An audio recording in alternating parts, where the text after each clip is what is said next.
Hi, welcome to Skip's Corner, where I cover Nashville's baseball history and events and introduce you to players, coaches, and other fans.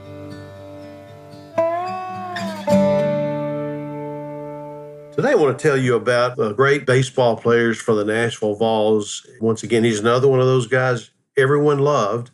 Every minor league team and major league, of course, but minor league teams at the local level had their favorite players. And today I'm going to tell you about one of them.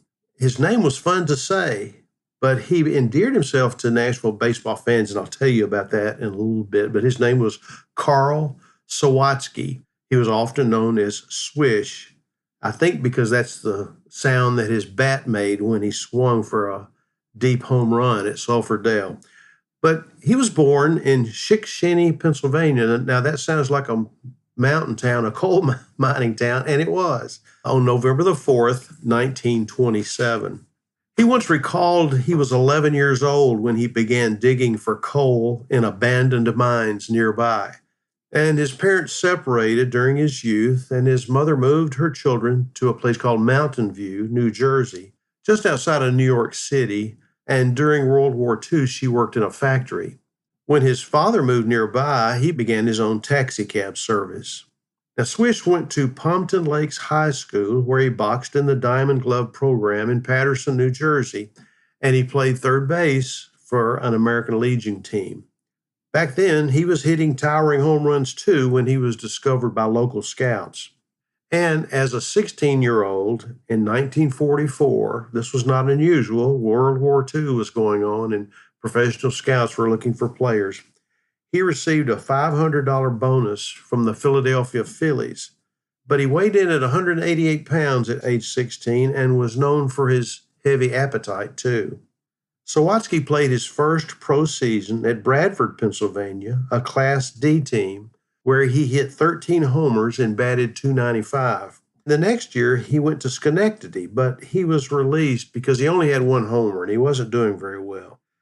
He caught on with a team at Bloomingdale near his home and finished the season. There he only hit 8 home runs, and his weight, however, ballooned after the season to 253. So in a couple of years, he's gone from 188 to 253.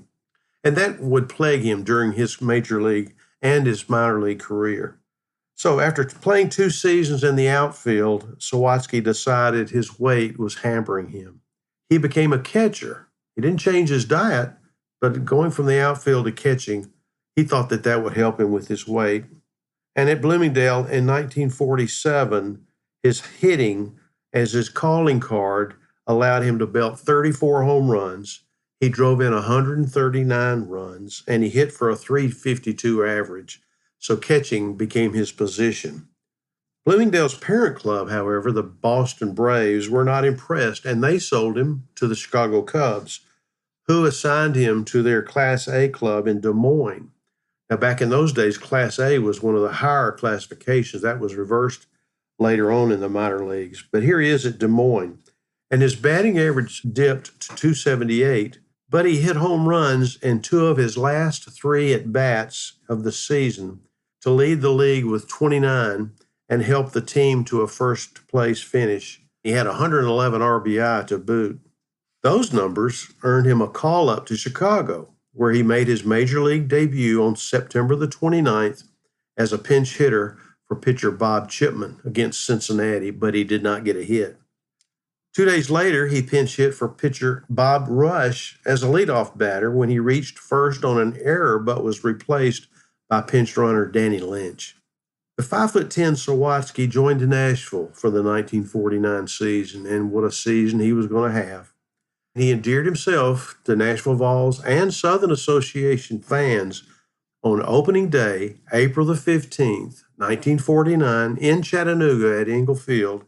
He had a home run that traveled at least 520 feet. Now get this, 520 feet, and bounced among the railroad tracks outside the stadium. It's considered to be the longest home run ever hit by a Vols player in any park in any league. And it was estimated to have traveled 575 feet down those railroad tracks. And if so, it would be one of the longest ever hit by anyone. His slugging feats continued that same season, as on June the 13th, he hit a home run over the ice house beyond the right field fence at Sulphurdale, one of several on or over the roof.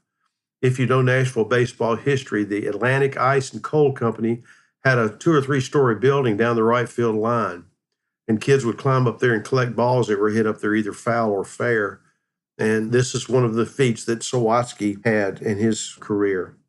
He was also known as Swats, and he was known as Swisher. And his record-setting 5th Grand Slam for the season took place on August the 31st. The slam came in a 24-4 win over Atlanta, and it was his 24th homer of the season as Nashville swept the Crackers in all 11 games in Sulphurdale between the two teams.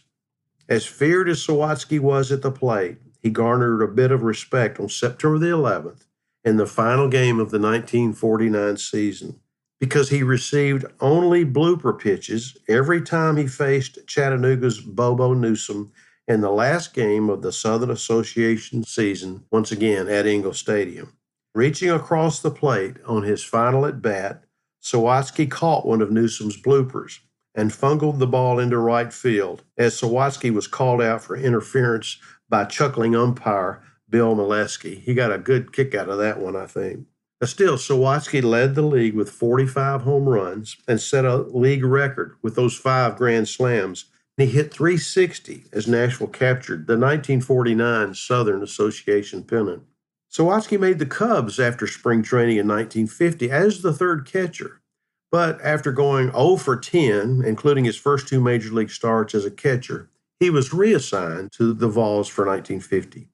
Returning to Nashville to a revamped squad, only 6 members of the previous year's team were still on hand to hoist the 1949 pennant during the pregame ceremony on June the 1st. That was Sawatski, Buster Boguski, Joe D'Amato, Paul Malden, Tony Jacobs, and Charles Bama Ray.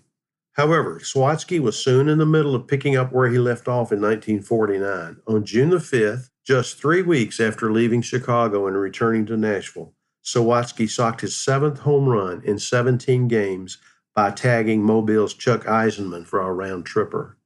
The homers seemed to come fast and furious again, as on July the 24th, as the Vols were beating New Orleans 9-6 in Nashville, Sawatski slammed a grand slam for his 19th home run of the season. He would finish his season with 24 homers in 80 games. Now think about that. And he had a .304 batting average. And of course, he was called up to the Chicago Cubs and played in 38 games beginning on August the 4th. But he only hit 1 home run, and that came 3 games before the end of the season in the first inning against Bob Chesnes at Wrigley Field. His home run came with no one on against the Pirates. Sawatski was in the military during 1951 and 1952 and came back to finish the 1953 season with the Cubs. But his weight was 240, and he spent much of the season as bullpen catcher. At the end of the season, the Cubs released him, and his contract was purchased by the Chicago White Sox, who assigned him to Minneapolis for 1955, and he spent 1956 in Toronto, where he began to think that his vision was hurting his hitting. He began to wear eyeglasses. But White Sox general manager Paul Richards was fed up with Sawatski's weight and his fielding and hitting too, and he was picked up by the Braves in 1957, who were in Milwaukee. And he was a member of that team that was the 1957 World Series champions. He earned a playoff share worth $8,924.36. His major league career ended 6 years later in 1963. He never played more than 86 games during any portion of the 11 seasons he was on the roster of the Cubs, White Sox, Milwaukee Braves, Philadelphia Phillies, or St. Louis Cardinals. But he served as president of the Texas League from 1976 until his death in Little Rock, Arkansas on November the 24th, 1991, of acute leukemia at the age of 64.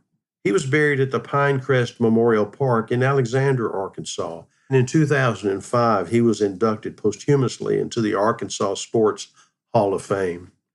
Now, his career may have been up and down, mostly average in the majors, but in Nashville, it was all up, He endeared himself to his fans by leaving them with memories of long home runs, of grand slams, and lots of them, as his legacy became entrenched in Sulphurdale history. Well, there you go. Whether you call him Sawatski, Swish, or Swats, Carl Sawatski was a great player for the Nashville Vols. There's not too many that had the great season that he did in 1949 and a part of 1950. Well, thanks for joining me on this episode of Skip's Corner. I hope you'll come again soon. If you'd like to write to me, you can at 262downright@gmail.com. And I'd love to hear from you if you'd like to give me an idea, suggestion, or if you had a criticism, something I've said that's incorrect. I certainly want to correct the record down the road. Thank you for joining me, and I hope you'll come back again.